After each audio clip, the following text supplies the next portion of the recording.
Most children love the water, but that fun can turn tragic quickly if your little one can't swim. Yesterday's tragedy in southeast Bakersfield illustrates this. Police say 2-year-old Abel Galvan and his parents were enjoying a gathering at a family member's home, but investigators say the doors were left open. Abel fell into the pool and was discovered minutes later, face down and unconscious in the water. He died early this morning. Oh, it's devastating. Every mom puts their feet in that mother's shoes, and that is so tragic. Jennifer Price puts her 3 children in swim lessons here at Bakersfield Swimming. She's also raising a 2-year-old. They just want to jump in. They don't understand the dangers of it. And so they don't understand that there's danger in all things, and they're just so free and learning, and they just step right in. They step off the side without even a second thought. But owner Keith Moore says drowning is preventable. He teaches a 3-step program to parents and children as young as 6 months old. One is being water safe, having the kids learn how to swim, or at least being safe in the water and having an exit strategy out of the pool. The number 2 approach is safer response, meaning a responsible adult with the immediate area of the child swimming, and they know CPR. And number 3, Moore says, is putting up a gate around the swimming pool like this one. In Abel's case, there was no protective gate. We're here downtown at the Bakersfield Light Sports Center. What we're doing is introducing sled hockey to Bakersfield. Point the stick right where you want it. There you go. Beautiful. Good job. My name's Ahmad Karamzada. I play for the United States National Developmental Team. Okay, now wait, time out. You want to keep the puck at 90 degrees, okay? I'm here today to show support for the youngsters, to try to help promote the sport. The buckets come in various sizes depending on how big the player is. We have 2 belts that cross over the player's waist, and that holds them nice and securely into the bucket so that they can't fall out. We also tend to wrap tape or belts around the player's ankles so that their legs don't fall off the sleds while they're playing. The sport is not hard, it's just physically demanding. Great exercise, great way to keep ourselves in shape. The hardest part was just getting on the actual sled. And after that, it was just a lot of fun. Just getting on it and getting the rhythm of it, learning how to move, all that stuff. A lot of hitting, be prepared to be bruised up. In the real game, the situation is just like any NHL game. I get hurt? No. No, maybe my competitive ego a little bit got a little bruised. If you love hockey, you know how fun it is. It's exciting, it's fast-paced. I think it's one of the funnest things I've done here in Bakersfield. Disabled or not, if you have an opportunity to try it, go out and do it. Sled hockey is something different. Hockey is something that we look at as something that should be for everyone. If they really like to play, this can turn out to something big in the city of Bakersfield.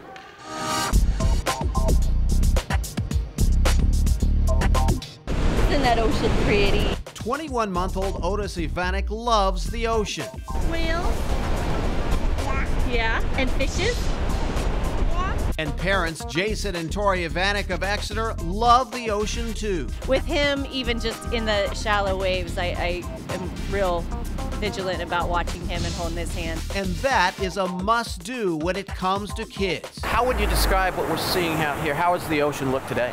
Well, today's a pretty calm day. Captain Doug Miser is a water safety expert with the Ventura City Fire Department. What is one of the first things that they should do when they get here? Well, I think anytime that somebody wants to orient themselves to where they're at and their location, it's best to find a lifeguard tower and be able to plunk their items down and set up their day in a safe location. Miser should know. He spent 10 years as a lifeguard. He says real lifeguards, and not this guy, can spare you trouble on your trip just by asking. They will be able to tell you what are the best areas to enter the water, if it's a dangerous day at the beach, and also if there's anything as far as surf is concerned, what they should be watching out for. So just how dangerous can the ocean be?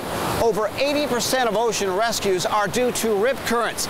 And every year, according to the U.S. Life Saving Association, over 100 people drown. In a rip current, waves travel from deep to shallow water, breaking near the shoreline.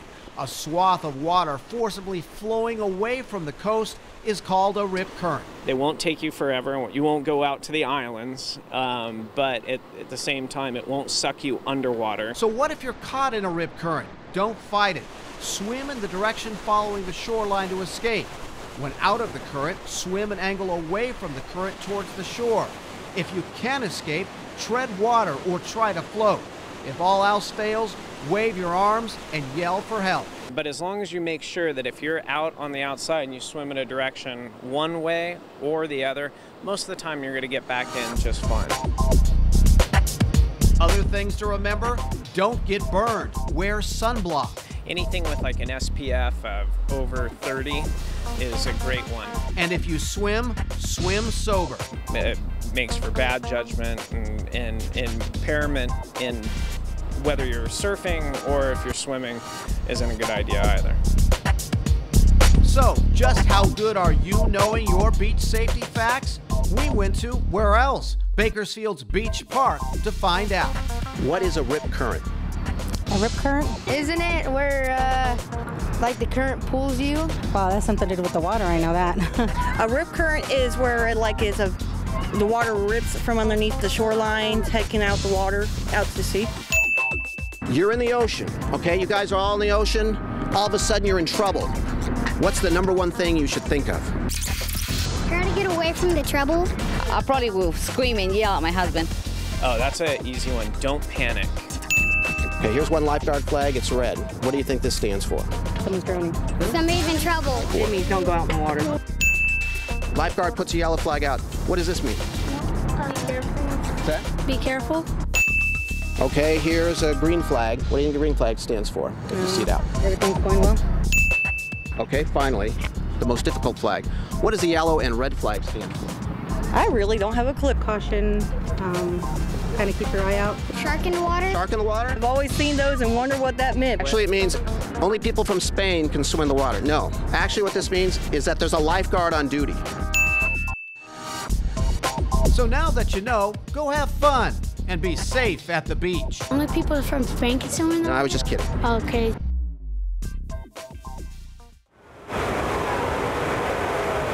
The look on this man's face says it all. 93 years old and clinging to life through the sunroof of his car. This car was in the canal, going backwards down the canal, almost submerged. The elderly man, John Collins, was driving west on Truxton Avenue when for some reason he veered to the left through a fence and into the canal east of Coffee Road. The car was floating and the current was bringing the car down. Witnesses stood by helpless. There was nothing they could do to stop the car until... He popped his trunk, and that's what kept the car from going further. It grabbed that tether there. The open trunk ended up catching on some cables. That's when Collins popped out of the sunroof. He was obviously very afraid. But one step closer to safety. We got a life vest to him as quickly as possible. We got some ropes around him. We got some downstream lines. That's when firefighters knew they had another hurdle. It would have been a very difficult rescue to go in and get him. These were experts in water rescue looking at it, and it wasn't safe for us to put somebody in. Rushing water and the man's age made pulling him out very risky. So rescuers came in from the air, using a helicopter to save Collins. This was a very, very, very successful rescue. Once in the ambulance, witnesses and rescuers collectively breathed a sigh of relief. Maybe seeing somebody lose their life or seeing somebody get saved. It's a mixed bag of feelings, it really is. Sanel was playing at a friend's ranch the day his life changed forever. We got some cars and we put them in a little hole and we put gasoline on them and we lit it. And then my friend put more and the gasoline splashed on me and the fire caught me. Sanel suffered major burns on his face and arms. His mother rushed to her son's aid as soon as she heard he'd been injured. I saw his skin hanging from his arms and from his face. My reaction was just to rush him because I thought the ambulance was going to take a long time to get there. Because of the extent of the burns, Sanel was left with large scars on his lower face. But those scars could soon fade drastically thanks to a procedure known as tissue expander reconstruction. The surgery is being performed for the first time here in Kern County at San Joaquin Community Hospital. It involves putting balloon-like tissue expanders under the patient's skin.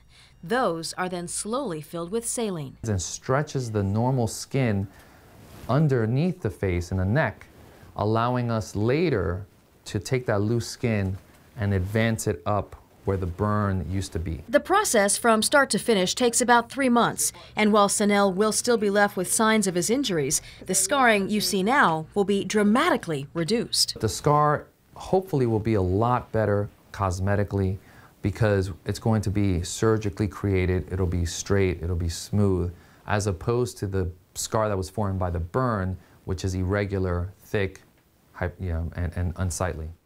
I'm on MySpace, Facebook, and I just started the Google+. Christina Tomlinson considers herself a self-proclaimed Facebook addict. Well, I get on my app on my phone the most, so I would say probably a good couple hours a day. With up to 2 to 3 status and picture updates a day, Christina is just one of millions that may be suffering from Facebook addiction disorder. Friends pop in my head and be like, oh, I wonder who so-and-so's, what they're up to. Once it starts hurting you, if you lose your job over it, and again, you still keep doing it, that would be really an addiction.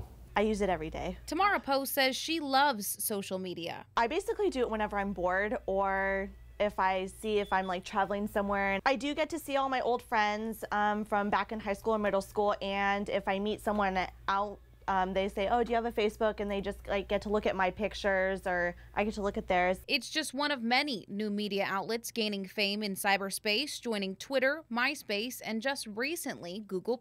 Just see what my friends are doing and look at pictures and, add friends. And no matter how often you log on, the average user spends an hour a day looking at some 60 million updates. I'm out with my friends or check in different places basically whenever I'm out and about. So what constitutes a Facebook addiction disorder? If you're on it every single day, posting something new every 2 seconds, and it's about pointless stuff. Doctors say it's only an addiction if it negatively impacts your personal life. Addiction could be any type of activity or substance that's going to take so much time out of your life that you start doing things you technically wouldn't do. For instance, you start neglecting your family. You can't feed your kids because you have to look what everybody of your friends are doing. Something doctors say is often exaggerated. Speak of addiction if you really like something. Oh, I'm addicted to this TV show, I'm addicted to chocolate. As long as it doesn't really hurt you in any circumstance, if you just spend a lot of time on Facebook as long as you can, you're not an addict. And with the advancement in communication, doctors predict internet technology will spark disorders we've yet to see. Culture is moving so fast in technology that there will be a lot more different addictions that we see today. But will that change the minds of some 750 million users twittering, checking in, and poking? Only future virtual updates can say for sure. I think I'll go nuts if I don't have it.